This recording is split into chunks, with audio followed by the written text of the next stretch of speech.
এই ভোট দিব কিসে? আমরা কিসে ভোট দেব? ভোট দিব কিসে? এইটা প্রচার করুন সর্বক্ষণে। আর বিলম্ব নয়, আর কারো জন্য অপেক্ষা নয়। এখন নির্বাচনের রাস্তায় উঠে গেছে গাড়ি। এই গাড়িকে চালিয়ে শেষ পর্যন্ত নিয়ে যেতে হবে। রিয়াজকে এখানে জনপ্রতিনিধি হিসাবে আমরা দেখতে চাই।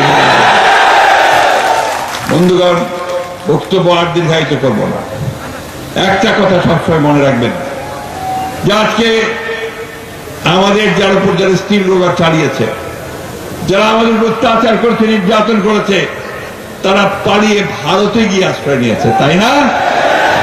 কোথায় আশ্রয় নিয়েছে? ভারতে। ভারত সবসময় চেষ্টা করেছে বাংলাদেশের মানুষকে কি করে বিপদে ফেলবে তার ব্যবস্থা করে। পানির হিস্সা আমাদের দেয় নাই, তিস্তার হিস্সা পাই নাই, ফারাক্কার ন্যায্য হিস্সা পাই নাই, কোন নদীর ন্যায্য হিস্সা আমরা এখন পর্যন্ত পাই নাই। আমাদের সীমান্তে গুলি করে হত্যা করা হয় নিরীহ মানুষদেরকে। পৃথিবীর কোন দেশে এটা হয় না। হয়? হয় না। আমাদের নির্বাচনগুলোতে অতীতে হস্তক্ষেপ করেছে, বিগত নির্বাচনগুলোতে তারা হস্তক্ষেপ করেছে। তাই আমাদের খুব পরিষ্কার কথা, বন্ধুত্ব আমরা চাই, কি সেই বন্ধুত্ব হতে হবে সমান মর্যাদা নিয়ে এবং আমাদের আভ্যন্তরীণ বিষয়কে হস্তক্ষেপ না করে। বন্ধুগণ, আমি আপনাদের কাছে একটাই অনুরোধ জানাতে চাই যে আপনারা এখন সময় নষ্ট করবেন না।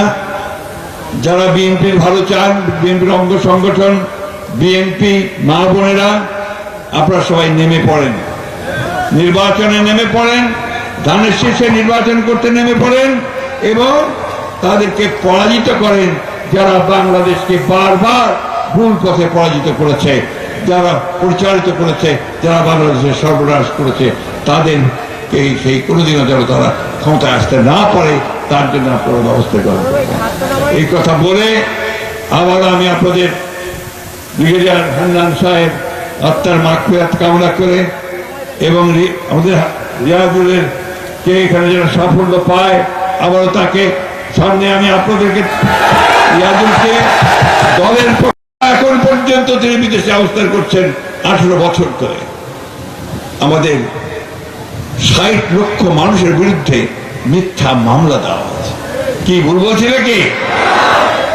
প্রায় 20,000 মানুষকে হত্যা করা হয়েছে। আমাদের ইলিয়াস আলী এমপি সহ 1700 মানুষকে গুম করে হত্যা করা হয়েছে, ঠিক না? এই প্রাইস আমরা পে করেছি।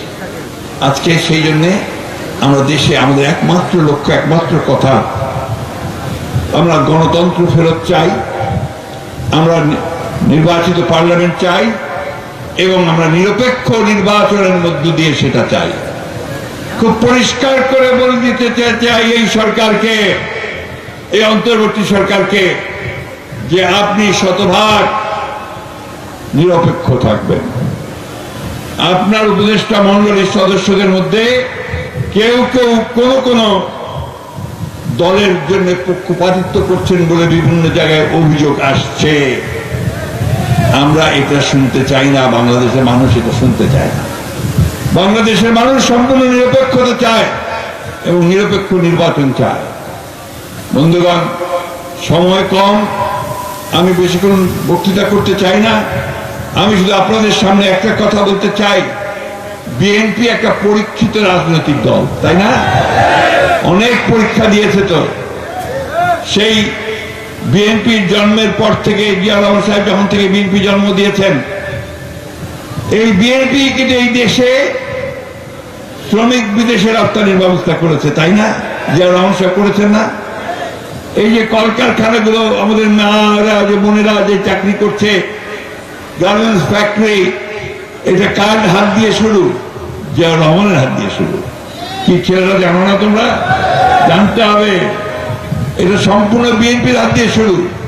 আজকের যে রেমিটেন্স, যে আয়, এই যে আপনার $32 বিলিয়ন এখন জমা হয়েছে, এটা শুরুটা করেছিলেন জিয়া রহমান সাহেব।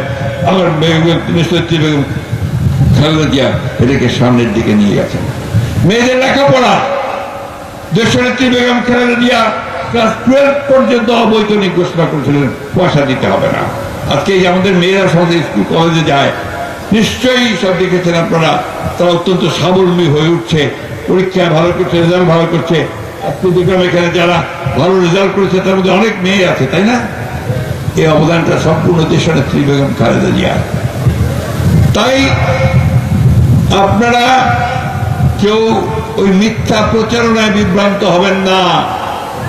চতুর্দিক থেকে চেষ্টা হচ্ছে যে বিএনপিকে টাইট করার জন্য, ঘায়ল করার জন্য, তাই না?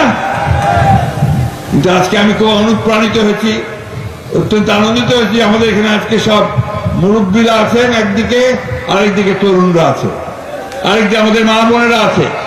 সবাই আজকে একজোট যে আমরা ধানের শীষে ভোট দেব, আমরা বেগম খালেদা জিয়াকে ভোট দেব, আমরা তারেক রহমানকে ভোট দেব, আর এখানে আমাদের রিয়াজুলকে ভোট দেব, তাই না?